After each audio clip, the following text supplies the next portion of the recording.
I want you to talk just for a moment on the 5 P's to wealth. Yeah, so when you talk about the 5 P's of wealth, I want people to understand that to me, the most important prosperity and knowing that God didn't put us on this earth to be poor. And so everybody think just because you're in church, you're supposed to be poor. No, because when we get to heaven, we're going to have everything that we need, right? Right. But why can't we have some of the things to help our people while we're here? That's right. And that's investing into our business, our brands, also preparing your mind. But I just think that what you got to realize, what I'm teaching people is that you got to have passion about what you do. And if you have passion, then you're going to do the right thing. Right. And so, but you also have to have a plan, because a lot of people don't have a plan, then they plan to fail. And I think the problem is with us, we don't want to learn from other people that they made the mistakes, because this book ain't just about success. This book about how many failures I done had. I'm not just gonna talk about, oh yeah, Master P, I got all this nice stuff. No, I was hungry before. Yeah. I lived in the worst of the places, right? But I didn't use that as an excuse. So I want to show our people and give them the blueprint on this of wealth. I want people to see what I've been through, the changes I needed to make in my life, and also the people that I have around me that are experts. Because it's not just about me, it's about having a good team. And so when you have a great team around you, when I created this book with Tiana Johnson, where's she at? Right here. This a woman, I have a black woman to take this journey with me is so important, because I want to just be from both perspectives. I want our people to know that we can do this and have strong women around you, strong other people around you that can make a difference. And so we work hard. So we don't just sit around and say, hey, just because I'm Master P. And I know people say, oh, well, people always tell me all the time, well, P, you're successful now, you could do it. I don't want to hear that. Yeah. Those excuses, I always wasn't successful. Y'all know, y'all seen the grind. Nobody believed in me. When I first got in the music business, they called me Mr. P, the country singer. No, for real. I was on the road with Tupac because they think I'm from the South. I get a white dude my thing and say I'm about to come up and perform. He like, oh, Mr. P, the country singer from New Orleans about to come on the stage. I say, sir, I really do hip-hop music. And so we got to stop looking at thinking that it was just all peaches and cream for me. Yeah. And so I learned the music business from the business side of this. So that's why I'm still here. Because most people that got into the music business, they just want to be a rapper. I never wanted to just be a rapper. I opened up a retail record store at 19 years old. I couldn't even buy the music because I had to tell the guy that I was buying my music from the distributor, oh, I was 19, this my daddy's store. Wow. I couldn't have a store unless you was 21. Wow. Because of the music and the things that you was buying. So I had to walk in there and say, this is my daddy's store. And they believed it. Now you daddy. But I want y'all to know, right? I don't want y'all to think that my life was just that perfect now that you see where I'm at. Right. And it's still not, right? But I put my trust and faith in God. And like I told y'all, when you put your trust and faith in God and you keep going, you got a bigger reason, a bigger vision. People are not going to see your vision. So people going to look at you like you crazy when you say, hey, man, I'm about to go build this house. They're like, man, you ain't going to build it. You ain't got the money. Right. You don't need the money when you put in the work in and you put your faith in God. That's powerful. The money going to get to you. Think about it, Pastor, the people that's in here to keep this church going, sometimes you probably don't know where the money going to come from. All the time. Until you walked in. But that's what it's about, y'all. Like, it's about us growing and it's about us being here for each other. And I want you guys to know that for me to be here, this place is special. Thank you. Because I wouldn't be here if I didn't think that. No, we're honored to have you. Yeah. And I want you guys to realize, too, that for me, I put my faith in God, and you probably one of the most wonderful pastor around, right? But a lot of people get caught up into what the pastor doing or what the pastor say. And you know this yourself. Yeah. We coming for the word. We building God's kingdom. So I don't care who the person is that's leading us. We know that God, if I come in and do what I got to do, and I know that this is a godly place, This is what we building God's kingdom at. That's what this is about. This is about kingdom building for me now. I love this it. Ain't, I want y'all to know my most important job that I realized because I didn't know what my purpose was. So my most important job is to be a servant. And so that's what my life is going at now. Y'all don't love Pastor Percy. I need y'all to meet the new executive pastor of New Birth Missionary Baptist Church.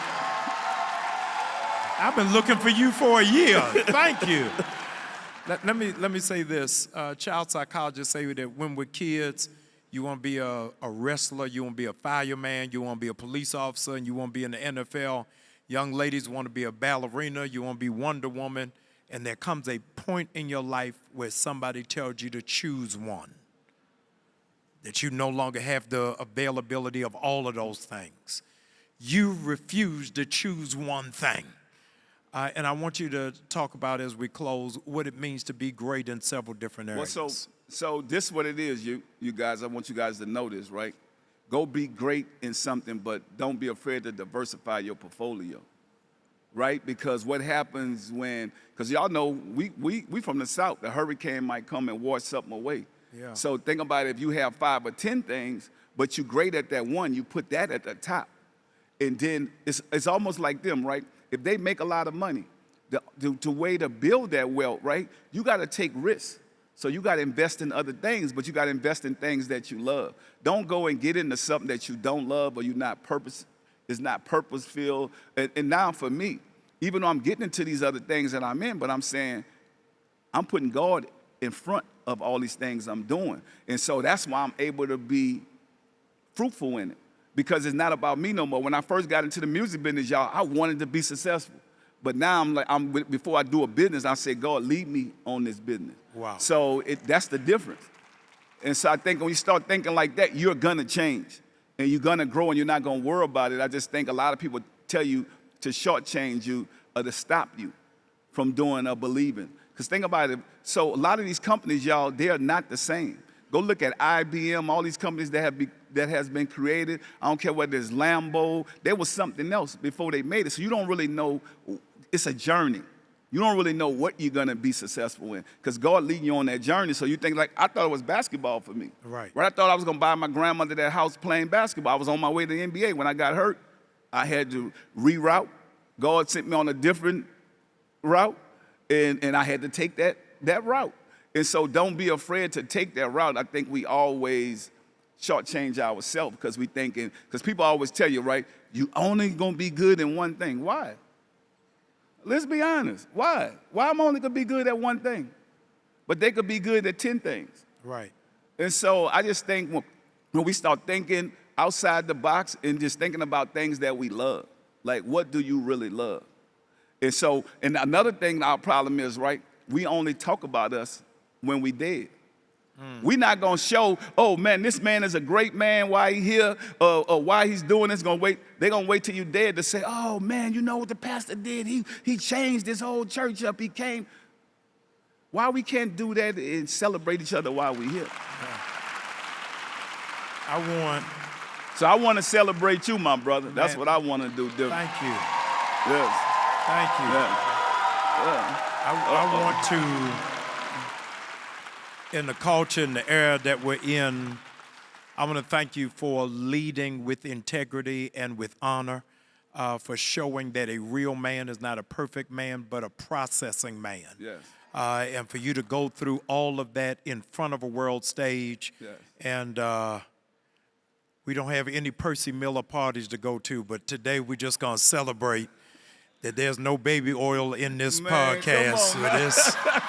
But it's all cereal. Pastor, I'm going to tell you one thing. Wasn't no way I was going to let you off this stage. If I go to a party, I'm getting paid. That's all you need to know. And you ain't gonna have, that can go different places. Let's stop it here. Pastor, we done so well. Let's stop here. We did do well, but guess what? We can't be afraid to talk about the truth. You ain't got to worry about nothing if you're doing the right thing. That's right. And so that's what I want people to know. We're not afraid to talk about nothing when we're doing the right thing, but we're not perfect. Yes. But I also want our culture to know we got to learn from other people's mistakes. That's so we right. got to talk about it. We learning from all their mistakes. Y'all learn from my mistakes, right?